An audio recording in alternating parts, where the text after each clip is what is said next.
If you've ever stood at your window with a cup of coffee and felt something, quiet, calm, maybe even lucky, but couldn't quite explain it, this might be why. You see, not every window just shows the weather or the neighbors walking their dogs. Some windows carry signs, small, subtle, but deeply meaningful, about the energy flowing into your life. And no, this isn't about superstition or mystical thinking. It's about noticing the quiet language your home has been speaking all along. There are certain views, certain scenes, that when they appear outside your window, they change the way energy moves inside your space. Not just how it feels, but how it functions. Some bring peace, prosperity, and a sense of long-term support. Others, despite being common or even pretty, can quietly drain your energy, your finances, even your motivation. This video isn't here to tell you to fear your space or rush to fix anything. It's simply here to invite a second glance, a more mindful one. Because what you see every day without realizing is shaping how you show up in your life. A blooming garden, the gentle slope of a mountain, a quiet stream, birds returning at dawn, these aren't just scenic. They are signs that your home is in harmony with the world around you. So if your window opens to a view that feels quietly good, stay a little longer. You might be living with a kind of support most people spend years searching for. And if your view doesn't feel that way yet, don't worry. There are gentle ways to shift the energy, often without moving a single piece of furniture. Because sometimes, fortune doesn't knock. It lands softly on your windowsill, waiting to be noticed. Part 1. What you see isn't random, it's a message. We often think of windows as something passive, just glass that lets in the light. But what if that light has always been trying to tell you something? What if the view you see every morning holds a message you've never truly received, not because it wasn't clear, but because no one ever taught you how to listen? We spend so much time managing what's inside our homes, organizing, decorating, repainting, but so little time noticing what's just outside. And yet it's often what you face out toward that shapes how energy moves in. The view from your window may not be something you chose intentionally, but it's influencing your mood, your thoughts, and your choices more than you realize. Take a moment to think about it. What's the first thing your eyes land on when you open the curtains in the morning? Is it a street lined with motion? A cluster of power lines? An open field? A distant tree? We don't often stop to ask what these things mean to us, but our nervous system responds whether we're conscious of it or not. Some views create a sense of openness, space, or softness. Others feel unsettled, heavy, or tense even if they look perfectly normal. That's because energy isn't always loud. Sometimes it whispers. A jagged skyline, a busy intersection, or a cluster of abandoned buildings might not seem harmful, but they can carry chaotic signals. Just like being around someone constantly stressed can wear on you over time, certain views can pull at your energy in subtle ways. You might find yourself feeling more tired, more distracted, or strangely stuck without any clear reason. On the other hand, some windows seem to breathe. A gentle view, a sloping hill, a quiet tree, birds returning in the morning can feel like the space is holding you. These aren't just pleasant sights. They're signs that your home is aligned with something greater than itself. And alignment matters, because when your space flows with the world outside, you don't have to work so hard to feel okay. There's a current beneath your feet that carries you, softly but surely, toward clarity, stability, and abundance. This doesn't mean every home needs a mountain view or a babbling brook. It simply means you deserve to look out and feel supported, not drained. Inspired, not overwhelmed. It means noticing how your body responds to the view. Does your chest relax or do your shoulders tighten? Do you take a deeper breath or hold it without realizing? These subtle cues are not small. They are your inner compass. They tell you whether your environment is feeding you or slowly fraying your edges. So many people assume that luck is random, that peace is reserved for the wealthy, that some homes just feel better than others because of their location or design. But what if the truth is simpler than that? What if what you see every day becomes what you live? Not by magic, but by momentum. Tiny, repeated impressions that build up over time and shape how you think, feel, and even what you believe is possible. We are visual creatures. Our brains take in over 10 million bits of information every second, but most of it comes through the eyes, which means that even when we're not trying, we're absorbing. The cluttered yard next door, the peeling billboard across the street, the beauty of a tree in bloom, the soft color of evening light. It all lands somewhere in us, and eventually it reflects back through the choices we make. How much energy we have, how hopeful we feel, how ready we are to grow. So this isn't just about feng shui or aesthetics. It's about dignity. It's about care. It's about choosing to live in a space that nourishes your attention instead of stealing it.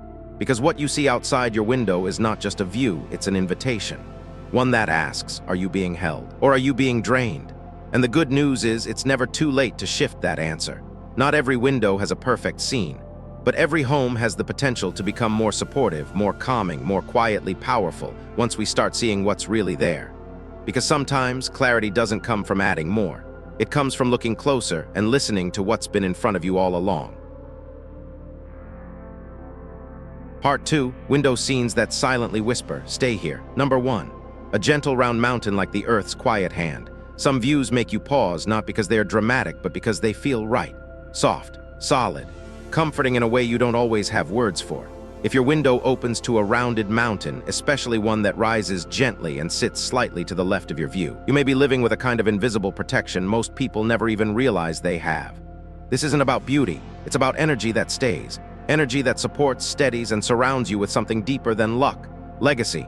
Rounded mountains, those with smooth curves, wide bases, and soft peaks, hold a special place in energy alignment. They don't demand attention, they don't show off. They simply exist with presence. And in that presence is a powerful force. The ability to hold space, to hold peace, to hold the energy of a home without pushing or pulling. Like the open palm of the earth, they steady you without needing recognition. In traditional energy studies, these shapes are known for accumulating what's called settled fortune, wealth that comes not in spikes, but in slow, strong waves. It's not a lottery ticket or a sudden windfall. It's the kind of abundance that stays because the foundation is solid. Families who live with this view often find their lives moving at a sustainable pace. Money isn't wild, but it's reliable.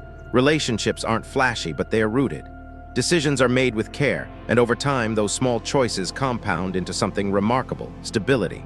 But beyond wealth, these mountains offer something even more valuable, emotional grounding. Looking out each day and seeing a rounded mountain is like being reminded, quietly and consistently, that you don't have to rush, that you're not being pushed by chaos or chased by time. It encourages reflection, not reaction, patience, not panic. It's a view that teaches you in the background of your life to trust timing and to honor your own rhythm. This kind of scene often fosters what many call three-generation energy, the kind of atmosphere where one generation builds, the next preserves, and the third expands. You see it in families where wisdom is passed down, where wealth isn't just financial but emotional, where traditions live not because they're forced, but because they feel right. And it all begins with the landscape that holds them. So why the left side? Why should a mountain be slightly to your left when you're facing out your window? In classic energy positioning, the left side is known as the protective hand, the side of stability, support, and safeguarding. A rounded mountain on that side acts like a shield, not loud, not sharp, just always there, like someone quietly guarding your well-being without needing to be seen. This view doesn't just protect your finances, it protects your focus, your calm, your deeper self. And when a home has that kind of anchor, when your daily life includes the sight of something so still, so quietly generous, it's easier to make good decisions. It's easier to trust yourself, because the space around you isn't pulling you in 10 directions. It's holding you exactly where you need to be. That's the real magic of a gentle, round mountain. It doesn't change your life in a flash. It teaches you how to live more fully inside the one you already have. It's the kind of view that doesn't impress guests at first glance, but over time it transforms the people who live with it. You become steadier, clearer, more able to build something real, not just for yourself, but for the ones who come after you. So if you have a window that faces something like this, don't take it for granted. Don't move without understanding what you're leaving behind, because not all protection looks like walls and locks.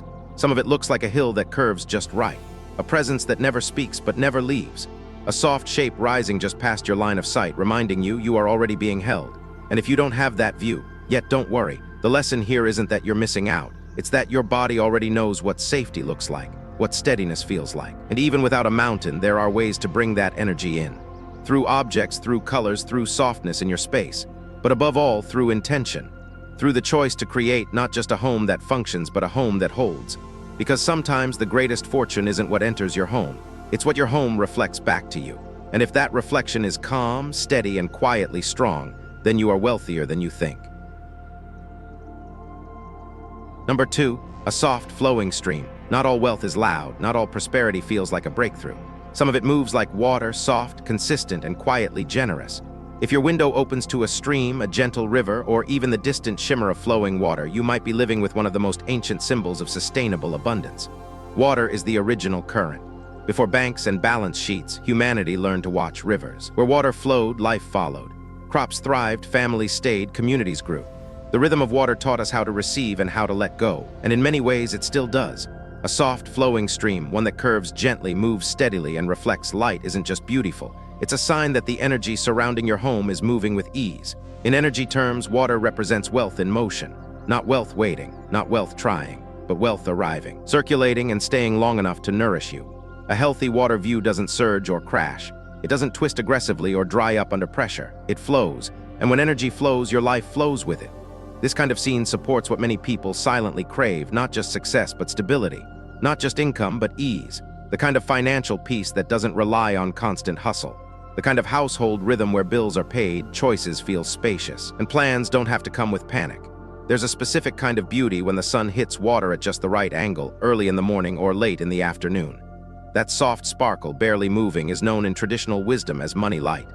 It's the kind of sign that doesn't shout, it glimmers, and if you're lucky enough to see it from your window, you're already closer to alignment than you think. Even more powerful is when there's a bridge, wooden, stone, or modern, crossing over that water. In visual energy language, a bridge is more than a structure. It's a symbol of connection, of linking where you are to where you want to go. When seen from your home, it amplifies movement between thoughts and action, dreams and reality, opportunities and outcomes. It's a quiet encouragement. Keep going, keep trusting, keep walking. But not all water brings the same message. Stagnant ponds, polluted streams, or gutters filled with debris send a different signal. They reflect energy that's stuck, neglected, or weighed down. Homes near foul water often feel heavier, not just physically, but emotionally. Tiredness lingers longer. Conflicts take root faster. Motivation softens until it fades. These spaces rarely feel alive, even if they look fine on paper. So if your view includes water, ask yourself, is it moving gently or sitting still? Is it clear or cloudy? Does it feel like something's flowing toward you or away from you? And then, take it a step deeper. How does that reflection match what's happening inside your own life? Because your home is never just a shelter. It's a mirror. What flows outside tends to echo what's flowing within. And if your window holds the image of water that moves with grace, then it's offering you a daily reminder. Ease is not a luxury, it's a pattern. One you're allowed to repeat quietly over and over again. You don't need to live beside a river to absorb this energy. You can mimic it. Create flow inside your space, with gentle scents, ambient sounds, light fabrics, soft lighting that shifts with the day. Let the air move. Let the rooms breathe. And more than anything, clear what's stagnant, not just in your space, but in your schedule, your habits, your self-talk. Because money isn't always earned in effort. Sometimes it's allowed through rhythm.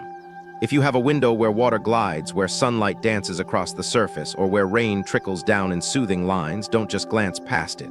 That is not decoration. That is guidance. That is energy showing you a different way to live, one where flow replaces force and quiet becomes the new wealth. Let it remind you, prosperity doesn't always arrive with a roar. Sometimes it comes like water, soft, steady, and strong enough to shape the rocks. Number 3, a slim pointed mountain like heaven's writing brush. Some views don't hold you, they lift you. They don't calm your body, they awaken your mind. And if your window looks out toward a tall, slender mountain with a clear, elegant peak, one that rises like a brush poised to right across the sky, you may be standing in the presence of what ancient wisdom calls the scholar's mountain. This is not a place of rest, this is a place of rise.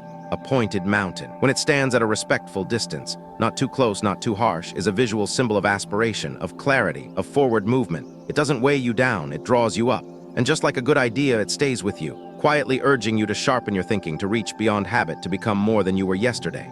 This kind of mountain carries what many call yang energy, active, focused, intellectual. It doesn't soothe, it stimulates. It doesn't slow you down, it calls you forward. For those who write, teach, learn, create, or guide others, this view can feel like alignment, a visual echo of your purpose, always right there beyond the glass.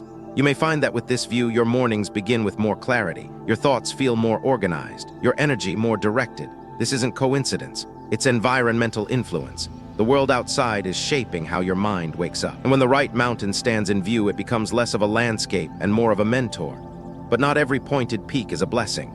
If the mountain is too sharp, too close, or angled directly at your home, it may send a signal that's more cutting than clarifying. Energy becomes aggressive, pressure builds, rest becomes restless. That's not inspiration, it's intrusion. The same power that can lift you if aimed too directly can unground you. So the angle matters. The softness of the slope, the distance between presence and pressure. The most supportive form, a mountain that stands with dignity, not dominance. Slightly tilted toward your line of sight, especially when seen from a place of study or reflection, a desk, a reading chair, a window near where you plan or dream. In this position, the mountain becomes more than a shape, it becomes a symbol, a reminder that greatness isn't a performance, it's a quiet practice. It's no surprise that cultures across time have seen peaks like this as bridges to the divine. A brush reaching toward the heavens, a pen held by nature itself. For those raising children, mentoring others, or doing meaningful mental work, this kind of view becomes a companion. Not loud, but lasting. Because not all wealth is material.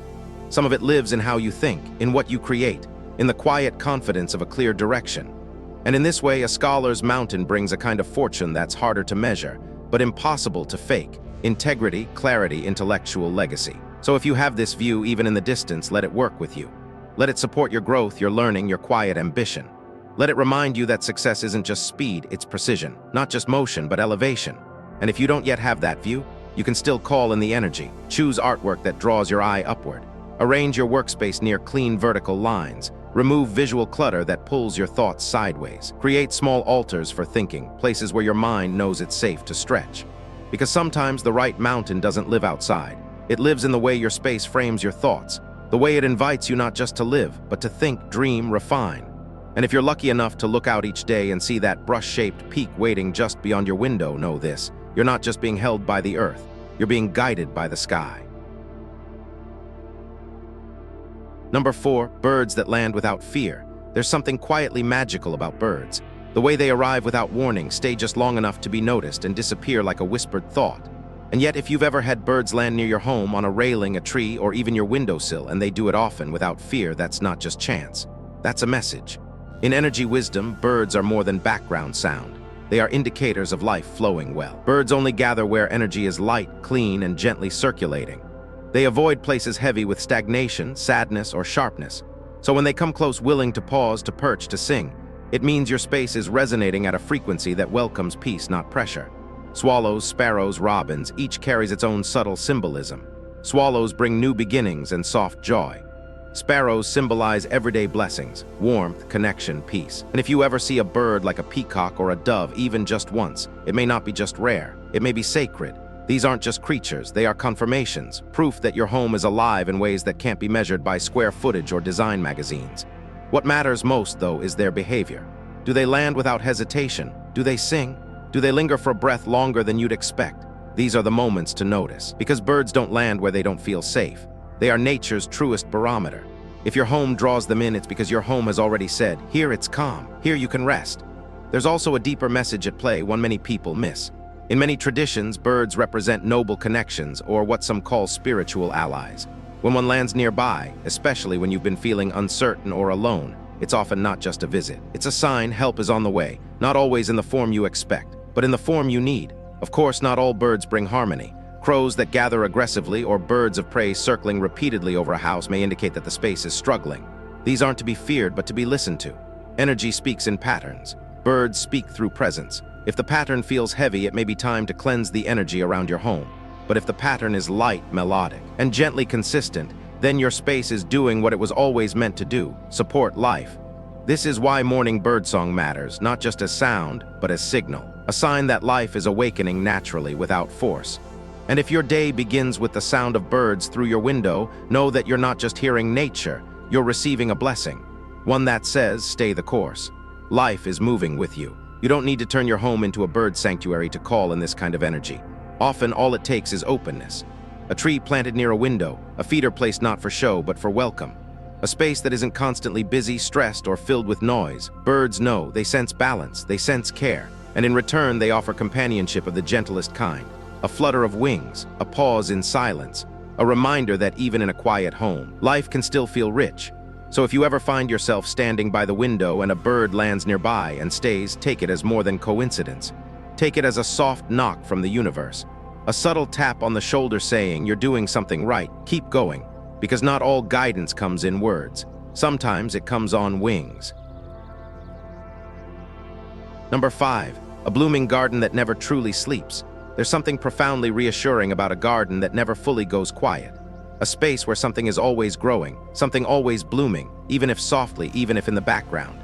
If your window opens onto such a view with flowers that return again and again, through seasons and shifts in weather, you may be sitting in one of the most powerful energy fields a home can offer. Because when flowers bloom, it's not just a sign of beauty, it's proof that life is flowing the way it should. In energetic language, flowers are a visible confirmation that the environment is alive, awake, circulating, and at peace with itself. They don't just appear anywhere. They need good soil, yes, but also gentle air, soft sun, and time that moves at the right pace. The same is true of homes. When a house has energy that nurtures, not just survives, flowers bloom. And when you can see that from your window, it's more than pleasing. It's powerful. A blooming garden, especially one that's alive year-round, represents wealth in its most holistic form. Red flowers speak to love, warmth, presence. Yellow flowers signal material abundance, stability, and clarity. Together, they bring what some call the double blessing: prosperity within and prosperity without. A life that feels both emotionally rich and materially supported. But it's not just about color, it's about movement. A flower that opens in the breeze, leaves that rustle in soft air, bees that hover, birds that land, butterflies that pass through.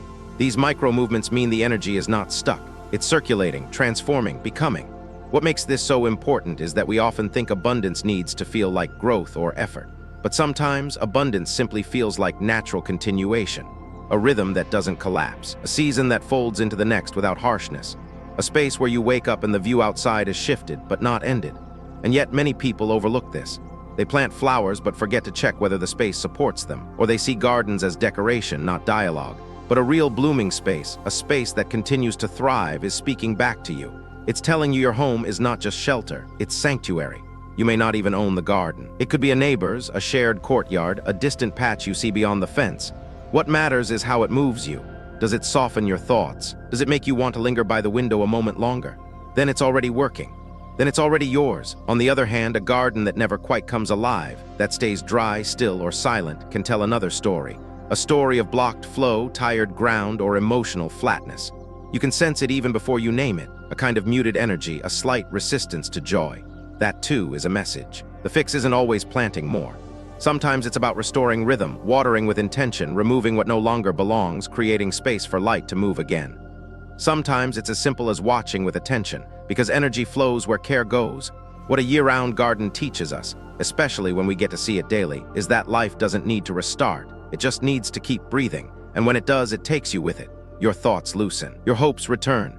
Your timing syncs with something older and wiser than the clock. So if your home opens to blooms that come in waves, in cycles, in quiet patterns of return, don't rush past it. That garden is not just alive, it's aware. It's responding to the energy your space offers, and offering something back. Sometimes the greatest signal of prosperity isn't a raise or a breakthrough. It's a single flower that keeps returning, season after season, without needing to be asked. Because true abundance doesn't shout, it blossoms. Number 6. Morning or evening sunlight, blessings of time itself. Some blessings don't arrive with form, they arrive with light, and few energies in a home are more quietly powerful than sunlight, especially the kind that arrives when the world is still waking or winding down. If your window catches the soft glow of morning or evening light, you may be living with one of the simplest, most overlooked forms of daily grace. Morning light is a beginning, not just for the day, but for the energy of everything it touches. Homes that face east receive this first light, the kind that doesn't shout but whispers, "It's time." It filters through curtains and leaves, across kitchen tiles and hardwood floors, and in that slow, golden touch is a quiet invitation. Rise, try again, begin gently. This light doesn't just warm the space, it activates it. Morning sunlight has a kind of promise in it. It stirs plants to stretch, pets to shift, people to breathe a little deeper. Homes bathed in that early glow tend to carry an optimism that's subtle but lasting. You may find yourself more willing to move, more open to ideas, more ready to start something new, not because you planned to, but because your space encouraged it. And yet the light that comes at the end of the day, the soft, west-facing glow of sunset, offers something entirely different. Not momentum, but closure. Not action, but reflection. Evening light isn't about what begins. It's about what's ready to rest. It pours into rooms with a slower rhythm, painting the walls in amber and rose, inviting you to look back without judgment and say, "That was enough for today." Homes that catch this kind of light, especially where elders live or families gather after long days, tend to feel grounded, safe, and complete. There's a comfort in sunset that doesn't need explanation. It gives you permission to slow down, not out of exhaustion, but out of honor for what the day gave you. But light, like all things, must be balanced. Morning sun that blazes too hot or too harsh can overstimulate. Evening rays that hit directly and glare can feel agitating instead of soothing. It's not just the presence of light, it's how it lands. Gentle filters, thin curtains, textured glass, tree shadows help temper the brilliance and return light to its sacred role, to nurture, not to overwhelm. What matters most is that the light feels like a welcome guest, that it enters your home in a way that says, "You're safe here, you're seen." Because the energy of a home doesn't only come from structure or scenery. It comes from time, and how that time enters your space through light. Think about where the sun first touches in your home. Is it a hallway, a corner, a chair no one sits in?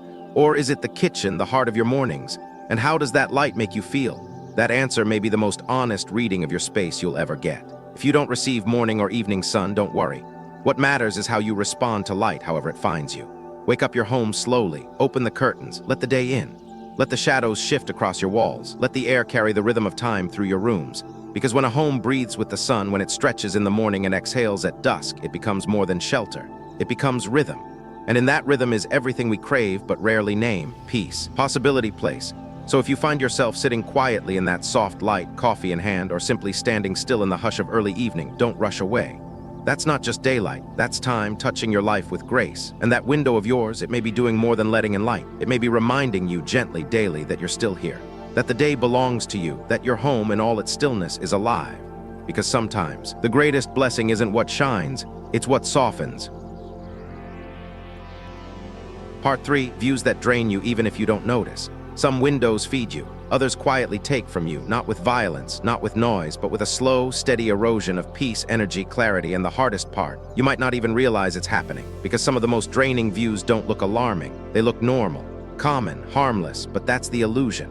There are certain visuals, when seen every day, unconsciously, that begin to wear on your nervous system, your sense of safety, your emotional baseline. You don't feel it all at once. You just notice you're more tired, more scattered, more on edge for no reason you can name. Let's start with power lines, poles, and electrical substations. We walk past them every day. Most of us don't even register them. But the energy they carry isn't subtle.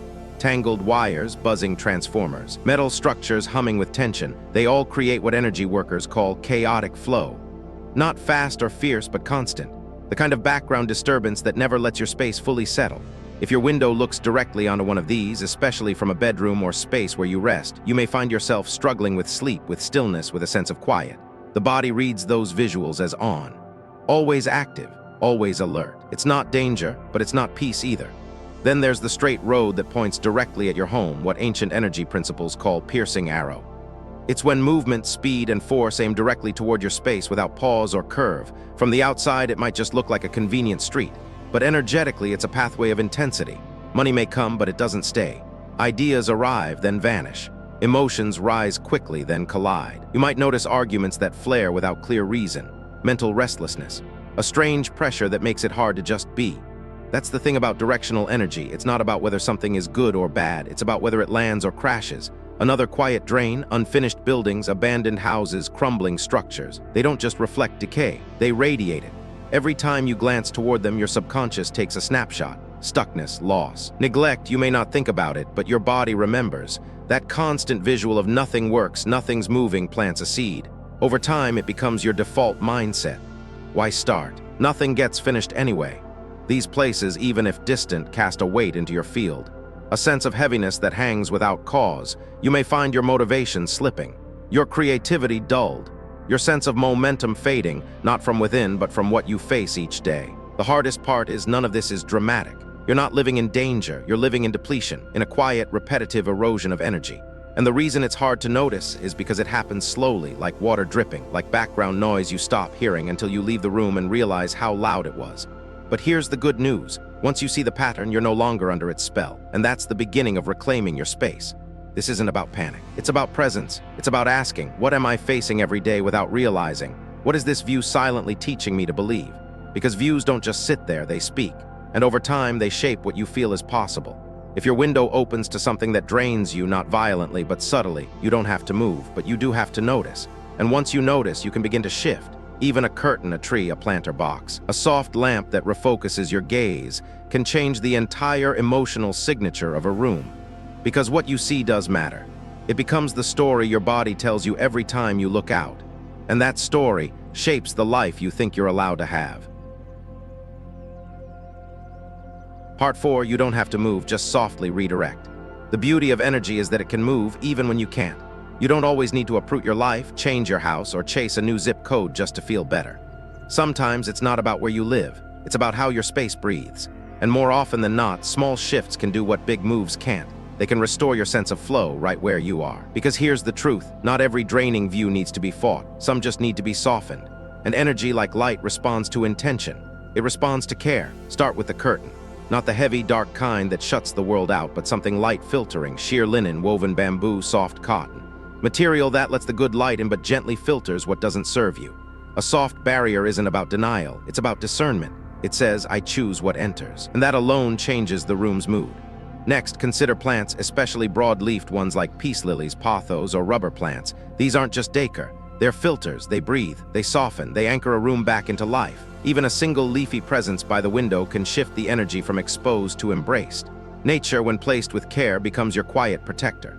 You can also work with light. A warm lamp placed in the early path of harsh sunlight. A Himalayan salt lamp in a dark corner. Soft glow at dusk instead of overhead bulbs. These aren't just lighting choices, they're emotional cues. They teach your nervous system when to rise, when to reflect, and when to exhale. They slow the internal pace without saying a word. Scent is another secret key. Fragrance works with memory and emotion faster than thought.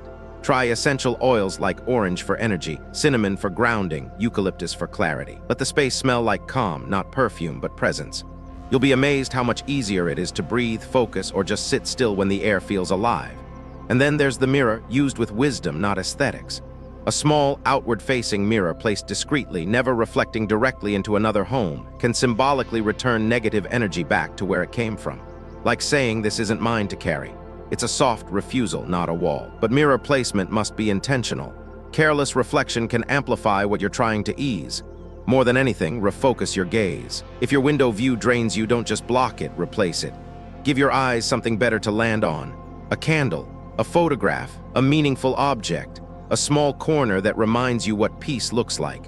What matters is where your attention lands after the glance. Because here's the quiet truth. Your home doesn't need to be perfect. It just needs to feel like it's holding you, not pressing on you. And most of the time, that feeling isn't about structure. It's about subtle relationship, the way your space speaks to your body, the way it says you're safe now without needing to say anything at all. There is dignity in making peace with where you are, not resignation, not avoidance, but real, grounded peace. The kind that comes from tending to the small things, the angle of a chair, the quality of light at 4 p.m., the way a plant leans toward the window. These are not random details, they are messages, they are the conversation between you and your space. And once that conversation softens, everything else follows. Sleep becomes easier. Breath deepens. The mind clears. Even time slows down. So no, you don't have to move, not yet. Not unless your heart already knows it's time. But you do have the power to redirect the current, to make your space work with you, not against you. Because the most healing homes aren't the ones with perfect views. They're the ones where energy is allowed to shift, gently, intentionally, and with love. Final, what you see outside your window is never just scenery. It's rhythm, it's message, it's memory in motion. Maybe until now it's been easy to overlook, easy to assume the view is fixed, that it means nothing, that it simply is.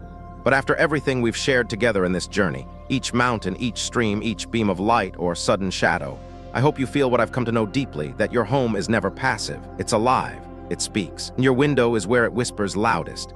The landscapes we face each morning aren't just part of the weather, they are part of our wiring. A soft peak can steady your ambition. A flowing stream can regulate your pace. A blooming garden can remind you that life continues even when you're standing still. But the same is true in reverse. A harsh view, a sharp corner, a silent, broken wall, these too shape us. They don't shout, they settle in, slowly, quietly, until one day we wonder why our hearts feel heavy, why our energy won't rise, why our mind feels like it's always bracing, even when nothing's wrong. What you've seen in this video isn't meant to make you afraid of your space. It's meant to make you aware of its power. Because that power doesn't belong to walls or windows or wires. It belongs to you, to your willingness to see clearly, to shift gently, to care deeply for the home that's been holding you, even when you forgot to hold it back. And if you've made it this far, truly thank you. Thank you for giving your time, your attention, your openness to this soft exploration of space and self. It means more than I can say. My wish for you, today and always, is simple. May your window face something that makes you breathe softer. May the light come in just right. May the view feel like an invitation, not a weight. And if it doesn't yet, may you find the courage to turn just slightly, soften the edges, and let the energy flow back to you. Because you don't have to live in a perfect place.